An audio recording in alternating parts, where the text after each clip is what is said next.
In this video I will talk about this pocket light, the S03 from Weeylite, which is Viltrox brand, and they sent it to me for a review, but they didn't pay for anything else. They just paid for this sample, and I'm gonna give you my honest opinion on it. So let's get it started. Hey everyone, my name is Mariuszgajdzik. I'm a filmmaker and photographer based in Poland, and together with my girlfriend Martyna, we run a company called Slick Visuals where we produce photo and video content for our clients. So let's start with what we get in the box.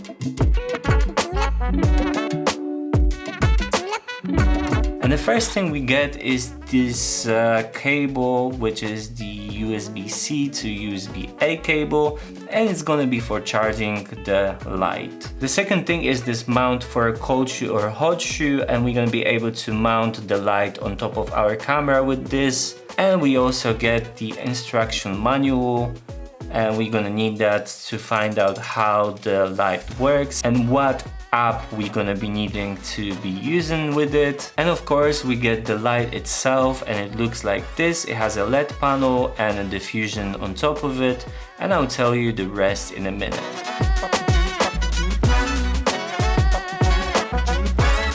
It weighs 72 grams, so it's pretty light and pretty pocketable. And when it comes to comparing the size to something, this is the size comparison to the iPhone XS Max, and this is how it looks compared to it. So you can see it's pretty small and pretty compact. So you're not going to be worrying about carrying it. You can chuck it in your backpack, or just put it in your pocket because it's this small. It's probably smaller than your wallet you're using, so you can definitely pocket this if you want to.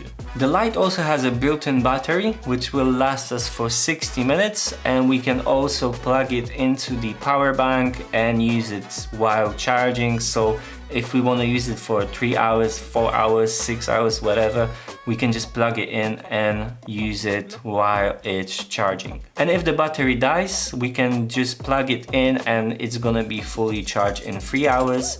So this is not a very long time to charge up the light from 0 to 100%. The light also has 1/4 inch thread, so we can put that mount for a hot shoe or cold shoe, or we can screw it onto the tripod or anything else with this sort of thread. And it also has this switch on top, which is gonna be switching on or off the light. The build quality is pretty nice. It's built out of plastic, but it's not the worst quality plastic ever.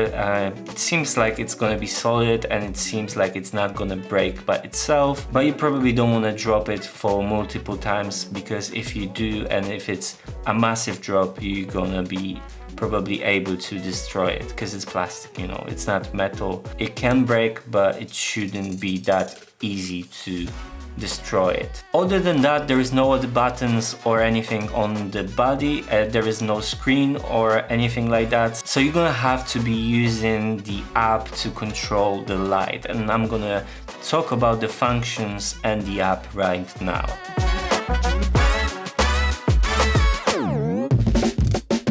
So as you can see, I have two lights over here, and I'm gonna be switching them on, and I'm gonna show you the app. So let me jump into the app, which is Weeylite Pro app, and we can see the app itself. We can see all the groups. We can see all the channels over here.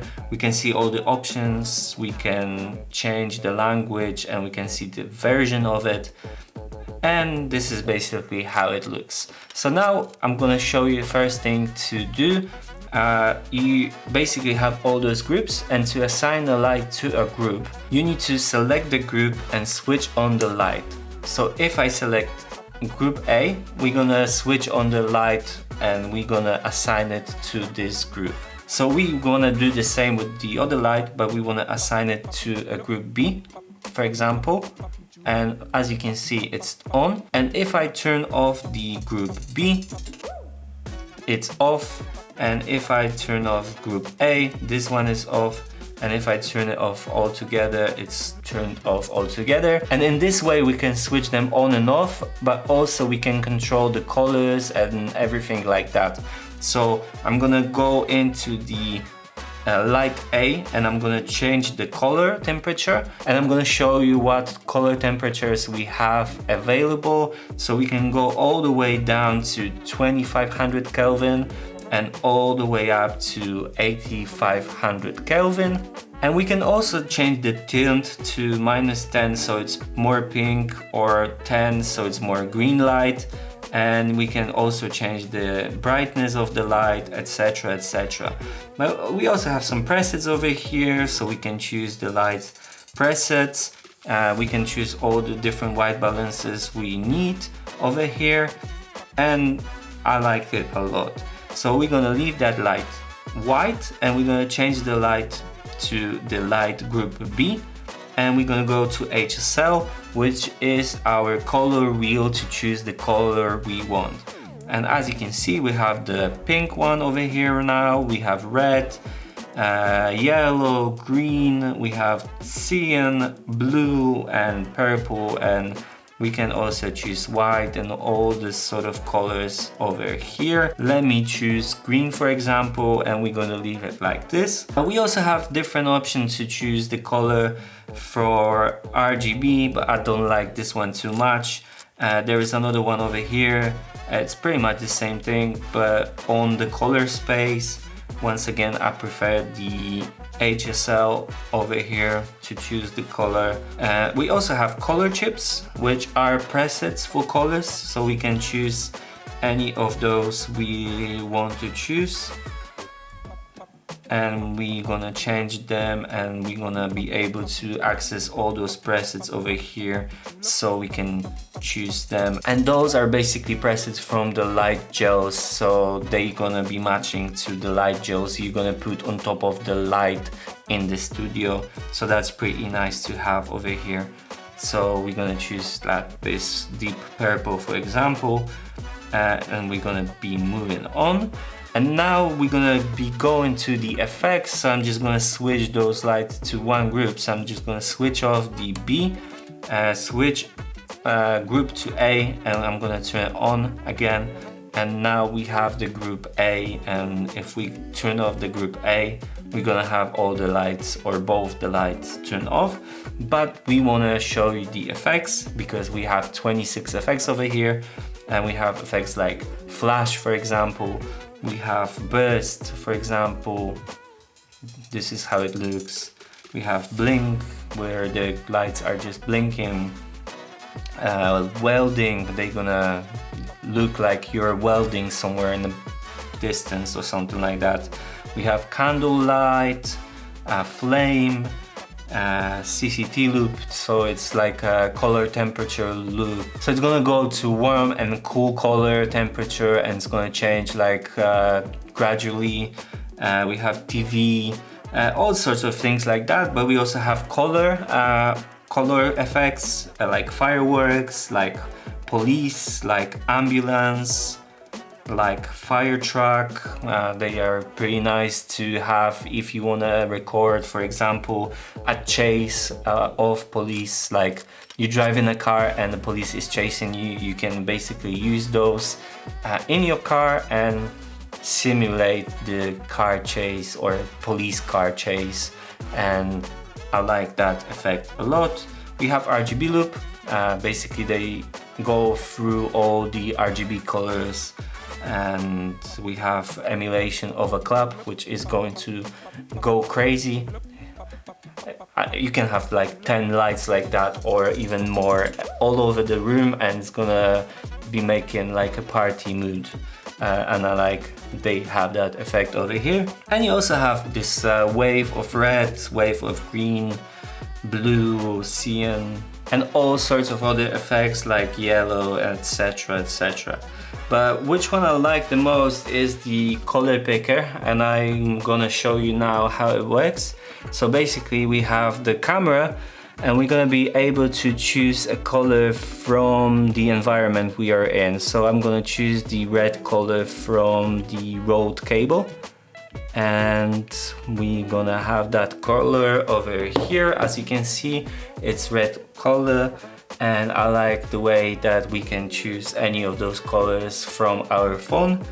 And the last thing I'm gonna show you is the my scene, and we can basically just save our scene, and I have CN saved over here. So if I'm, for example, filming my YouTube videos and I want to put CN in the background, it works. I can just switch it on and I have it already. I don't need to go to the wheel and I don't need to switch it. I can just have a preset over here and it works.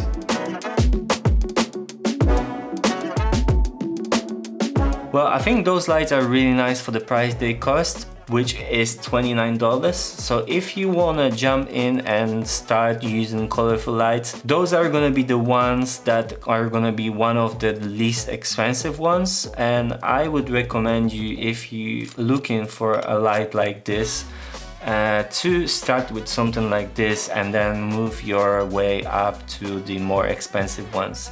This one is gonna be good enough for putting it in the background, putting it in somewhere where it's very dark. They're gonna be bright enough for that. But for the scene like this, where I have pretty bright environment, they're not gonna be super bright. They're not gonna compete with your like main big light. And even the bigger lights like this, like Bowling P1 or Small Rig have released a light. I don't remember the name right now, but they have a light which is gonna be brighter than this. But these ones are very nice to start with and move up from them. I think this is pretty much everything that I had to say about it. If you have any questions, please leave them in the comments. You can also let me know what other videos you'd like to see. If you like this video, please leave it a thumbs up, subscribe to the channel and ring the bell so you don't miss any of the future content. You can also check out my Instagram. I try to post there daily and I try to post similar content. Today, for example, I posted a story about new mic I bought, the Rode Video Mic Go 2, which I'm recording this video with, and a couple of you have asked for something in the review or some comparison to other things. So if you want to ask any questions or see what I'm up to, you can check it out there. I think this is it. I hope you liked it and I hope I'll see you in the next one. Bye.